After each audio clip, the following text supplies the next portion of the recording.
കാലാവസ്ഥയിൽ ഉണ്ടാകുന്ന വ്യതിയാനങ്ങൾ മൂലം ലോകം ഒരു വലിയ ഭീഷണിയെ നേരിടുന്നു.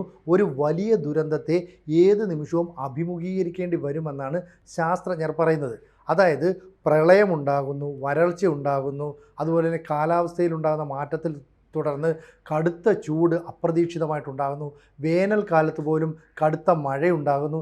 ഇങ്ങനെ കാലാവസ്ഥയിൽ വലിയ മാറ്റങ്ങൾ ഉണ്ടാകുന്നതിനെ വളരെ ഗൗരവത്തോടു കൂടി കാണണം. അതായത് കഴിഞ്ഞയാഴ്ച പാകിസ്ഥാൻ്റെ കിഴക്കൻ പഞ്ചാബ് പ്രവിശ്യയിൽ അതിശക്തമായ പ്രളയമുണ്ടായി. ചരിത്രത്തിൽ ഇന്നുവരെ ഉണ്ടാകാത്തത്ര വലിയ പ്രളയമുണ്ടായത്. ലക്ഷക്കണക്കിന് ആളുകൾക്കാണ് വീടും അതുപോലെ തന്നെ അവരുടെ സമ്പാദ്യവും എല്ലാം നഷ്ടപ്പെട്ടത്. 3 നദികളിലെ ജലനിരപ്പ് റെക്കോർഡ് ഉയരത്തിലേക്ക് ഉയർന്നു എന്ന് പറഞ്ഞാൽ എത്ര വലിയ മഴയാണ് പെയ്തതെന്ന് ആലോചിച്ച് നോക്കൂ. നമുക്ക് വേണമെങ്കിൽ അതിനെ മേഘവിസ്ഫോടനം ഉണ്ടായി എന്നൊക്കെ പറയാം. എന്തായാലും ശക്തമായ മഴയുണ്ടായതോടുകൂടി 2 ലക്ഷത്തോളം ആളുകൾക്ക് കിടപ്പാടം നഷ്ടപ്പെട്ടു. അതായത് കിഴക്കൻ പഞ്ചാബ് പ്രവിശ്യയിലെ കാര്യം മാത്രമാണ് പറയുന്നത്. നിരവധി ആളുകളെ ഷെൽട്ടറിലേക്ക്, അതായത് അഭയ കേന്ദ്രങ്ങളിലേക്ക് മാറ്റേണ്ടി വന്നു. ആ സമയത്ത് സ്കൂളുകളും പോലീസ് സ്റ്റേഷനുകളും പോലും അഭയ കേന്ദ്രങ്ങൾ അല്ലെങ്കിൽ ആശ്രയ കേന്ദ്രങ്ങളായിട്ട് പ്രവർത്തിച്ചു. സർക്കാരിന് അവിടെ സഹായം എത്തിച്ചു കൊടുക്കാൻ കഴിഞ്ഞെങ്കിലും മേഖലയിലെ കാർഷിക വൃത്തി പൂർണ്ണമായിട്ടും നശിച്ചു. കാരണം കൃഷിയെ ഡിപ്പെൻഡ് ചെയ്യുന്ന കിഴക്കൻ പഞ്ചാബ് മേഖലയ്ക്കാണ് ഈ വലിയ ദുരന്തമുണ്ടായത്. അപ്പോൾ കാലാവസ്ഥാ വ്യതിയാനം ഏറ്റവും അധികം ഉണ്ടാകാൻ സാധ്യതയുള്ള രാജ്യങ്ങളുടെ പട്ടികയിൽ മുൻപന്തിയിലാണ് പാകിസ്ഥാൻ. ഇനി കഴിഞ്ഞ ദിവസം അഫ്ഗാനിസ്ഥാനിലുണ്ടായ സംഭവം ആലോചിച്ച് നോക്ക്. വൻ ഭൂകമ്പമാണ് അഫ്ഗാനിസ്ഥാനിലുണ്ടായത്. 800 പേരാണ് അഫ്ഗാനിസ്ഥാനിൽ കൊല്ലപ്പെട്ടത്. അഫ്ഗാൻ്റെ കിഴക്കൻ മേഖലയായ ഉലച്ച ഈ ഭൂകമ്പത്തിൽ 2500-ലേറെ പേർക്ക് പരിക്ക് പറ്റിയെന്നാണ് അറിയുന്നത്. ഏതാണ്ട് രാത്രി 11:45 കുണാർ പ്രവിശ്യയിലെ പട്ടണങ്ങളിലാണ് ഈ ഭൂകമ്പ മാപിനിയിൽ തീവ്രത 6 രേഖപ്പെടുത്തിയ ഭൂചലനമുണ്ടായത്. തുടർന്ന് ഒട്ടനവധി ചെറു ഭൂചലനങ്ങളുമുണ്ടായി. ഇതോടുകൂടി ഈ ജലാലാബാദ് നഗരത്തിൻ്റെ 27 കിലോമീറ്റർ കിഴക്ക് അല്ലെങ്കിൽ കിഴക്ക് വടക്കായിട്ട് 8 കിലോമീറ്റർ ആഴത്തിലായാണ് ഭൂകമ്പത്തിൻ്റെ പ്രഭവ കേന്ദ്രം എന്ന് പറയുന്നത്. അപ്പം US-ൻ്റെ ജിയോളജിക്കൽ സർവേയാണ് ഇക്കാര്യങ്ങളൊക്കെ കണ്ടെത്തിയത്. അപ്പോൾ ഇത്തരത്തിലുള്ള അതീവ ഗുരുതര കാലാവസ്ഥാ വ്യതിയാനങ്ങൾ എപ്പോൾ വേണമെങ്കിലും ലോകത്ത് സംഭവിക്കാം. പാരീസ് യൂണിവേഴ്സിറ്റിയിലെ പരിസ്ഥിതി ശാസ്ത്രജ്ഞനായ പ്രൊഫസർ പോൾ ലെഡെ ഒരു ലേഖനത്തിൽ പറയുന്നത് ഒരു പ്രത്യേക പ്രതിഭാസത്തെ മാത്രമല്ല കാലാവസ്ഥാ വ്യതിയാനം എന്ന് പറയുന്നത്. കാലാവസ്ഥാ വ്യതിയാനവുമായി നേരിട്ട് ബന്ധപ്പെട്ട കാര്യങ്ങളെന്ന് മുൻകൂട്ടി പ്രവചിക്കാൻ പലപ്പോഴും സാധിക്കില്ല. എങ്കിലും ഇത്തരത്തിലുള്ള ഗുരുതരമായ സംഭവങ്ങൾ തുടർച്ചയായിട്ട് ആവർത്തിക്കുന്നു. അതായത് പ്രളയം, വരൾച്ച, അതുപോലെ തന്നെ ജീവിവർഗങ്ങൾ അപ്രത്യക്ഷമാകുന്ന സംഭവങ്ങൾ, ഇതൊക്കെ ആവർത്തിച്ചുകൊണ്ടിരിക്കുന്നു എന്നുള്ളത് മാനവരാശിക്ക് വലിയ ഭീഷണി സൃഷ്ടിക്കുന്നതാണ്. അപ്പം ചൂട് കൂടിക്കൂടി വരുന്നു. നമ്മൾ വിചാരിക്കും ഇതെന്താ പെട്ടെന്ന് കാലാവസ്ഥ ഇങ്ങനെ മാറുന്നത്, ഭയങ്കര ചൂടാണല്ലോ എന്ന് പറയുന്നത്. അപ്പോൾ ഈ ചൂട് കൂടി വരുന്നത് മാത്രമല്ല, പ്രളയം, വരൾച്ച, തീവ്രമായ ഉഷ്ണതരംഗങ്ങൾ എന്നിവയുടെ ആവർത്തനത്തെക്കുറിച്ച് സമൂഹം ഏറെ ശ്രദ്ധിക്കണമെന്നാണ് പറഞ്ഞു വെക്കുന്ന ഒരു കാര്യം. പരിസ്ഥിതിയെയും ആരോഗ്യത്തെയും ഇത് വളരെയധികം ബാധിക്കുകയും ചെയ്യുന്നുണ്ട്. അപ്പോൾ ഭൂമിയിലെ ജീവജാലങ്ങളുടെ നിലനിൽപ്പിന് പോലും കാരണമായ ഭീഷണി ഉയർത്താവുന്ന കാലാവസ്ഥാ വ്യതിയാനങ്ങളാണ് സംഭവിച്ചുകൊണ്ടിരിക്കുന്നത്. Inter government panel on climate change റിപ്പോർട്ടുകളുടെ അടിസ്ഥാനത്തിൽ കാലാവസ്ഥാ വ്യതിയാനത്തെ ലോകരാജ്യങ്ങൾ, അത് ഒട്ടുമിക്ക രാജ്യങ്ങളിൽ ഇത് വളരെ ഗുരുതരമായി ബാധിച്ചിട്ടുണ്ട്. അപ്പോൾ യൂറോപ്പിൽ ഡെങ്കിപ്പനി അല്ലെ ചിക്കൻ ഗുനിയ തുടങ്ങിയ ഉഷ്ണമേഖലാ രോഗങ്ങൾ പടരുകയാണ്. ഇതിന് കൊതുക് വ്യാപനം കാരണമാകുന്നു. ഇതും പഠനങ്ങളിലൂടെ വെളിപ്പെടുത്തുന്നു. ഇപ്പം അമേരിക്ക ഇന്ത്യയിൽ നിന്നുള്ള ഗവേഷണ വിദ്യാർത്ഥികൾക്കുള്ള വിസ നിയന്ത്രിക്കാൻ പോകുന്നു. മറ്റ് രാജ്യങ്ങളിൽ നിന്ന് അവിടെ റിസർച്ച് ചെയ്യാൻ എത്തുന്നവർക്ക് കുറച്ച് നിയന്ത്രണം ഏർപ്പെടുത്തുന്നു. ഇതിൻ്റെ വാർത്തകളൊക്കെ പുറത്തു വരുന്നുണ്ട്.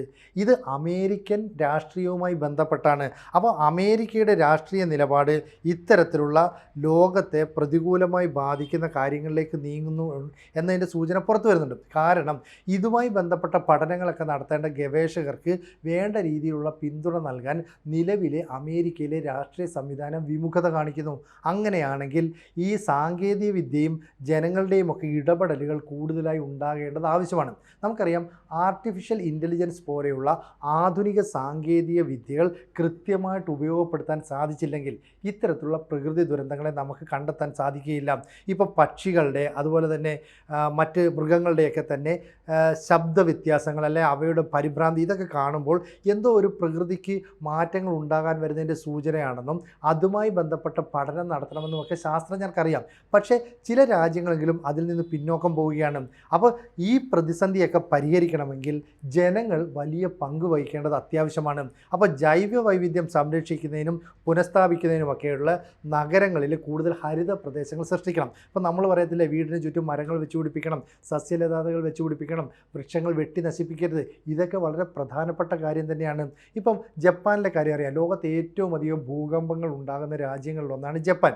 ജപ്പാനിൽ പറയുന്നതാണ്ട് ഒരു 20-25 വർഷത്തിനുള്ളിൽ ഒരു വലിയ ഭൂകമ്പം ഉണ്ടാകുമെന്നും അതോടുകൂടി ജപ്പാൻ്റെ വലിയൊരു ഭാഗവും കടലിനടിയിലേക്ക് പോകുമെന്നുമാണ്. അപ്പോൾ ഇത്തരത്തിലുള്ള ദുരന്ത സാധ്യതകൾ ലോകത്തെമ്പാടും ഉണ്ടാകും എന്നതിൻ്റെ വലിയ സൂചനകളൊക്കെ പുറത്തേക്ക് വരുന്നുണ്ട്.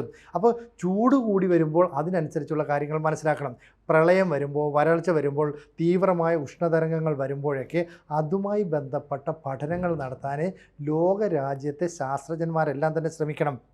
എന്തായാലും നമുക്കറിയാം, ഇപ്പോൾ അമേരിക്കയിൽ ഉണ്ടായ ഒരു കത്രീന എന്ന് പറയുന്ന ഒരു ചുഴലിക്കാറ്റ് 2005 ഉണ്ടായ ദുരന്തം, ആ ദുരന്തം അമേരിക്ക ഏതാണ്ട് കീഴ്മേൽ മറിച്ചു എന്ന് പറയാം. അപ്പോൾ കത്രീന ചുഴലിക്കാറ്റ് വരുമെന്ന് ദിവസങ്ങൾക്ക് മുമ്പ് തന്നെ അമേരിക്കയിലെ ശാസ്ത്രജ്ഞന്മാർ മുന്നറിയിപ്പ് നൽകുന്നു. അവിടുത്തെ ജനങ്ങളെയൊക്കെ ഒഴിപ്പിച്ചു. എങ്കിൽ പോലും വലിയ തോതിലുള്ള നാശനഷ്ടങ്ങളാണ് കത്രീന വരുത്തിയത്.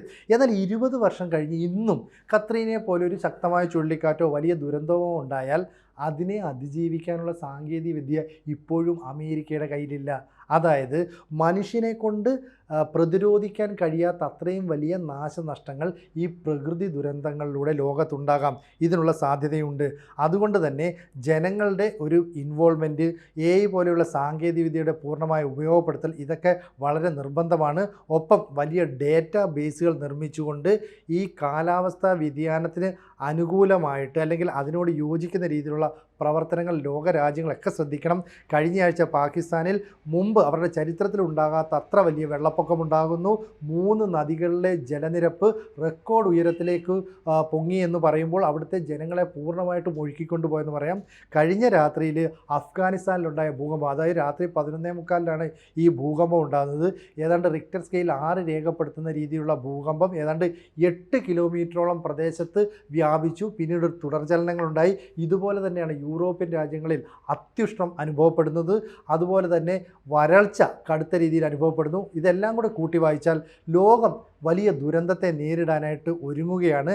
അതിനനുസരിച്ച് നമ്മൾ പ്രകൃതിയെ ഒരുക്കിക്കൊണ്ട് വന്നില്ലെങ്കിൽ കനത്ത നാശനഷ്ടമായിരിക്കും മാനവ വംശത്തിനുണ്ടാകുന്നത്. അപ്പോൾ നഗരത്തിലായാലും ഹരിത ഉദ്യാനങ്ങൾ വെച്ചുപിടിപ്പിക്കുക, സസ്യങ്ങൾ വെച്ചുപിടിപ്പിക്കുക, പ്രകൃതിക്ക് നാശമുണ്ടാകുന്ന രീതിയിലുള്ള പ്രവർത്തനങ്ങളിൽ നിന്ന് മനുഷ്യൻ പിന്മാറണം. കാരണം അവൻ്റെ സ്വാർത്ഥതയ്ക്ക് വേണ്ടി, അവൻ്റെ നേട്ടത്തിന് വേണ്ടിയിട്ട് പ്രകൃതിയെ നശിപ്പിക്കുക എന്നുള്ളത് ലോകമെമ്പാടും നടക്കുന്ന ഒരു പ്രക്രിയയാണ്.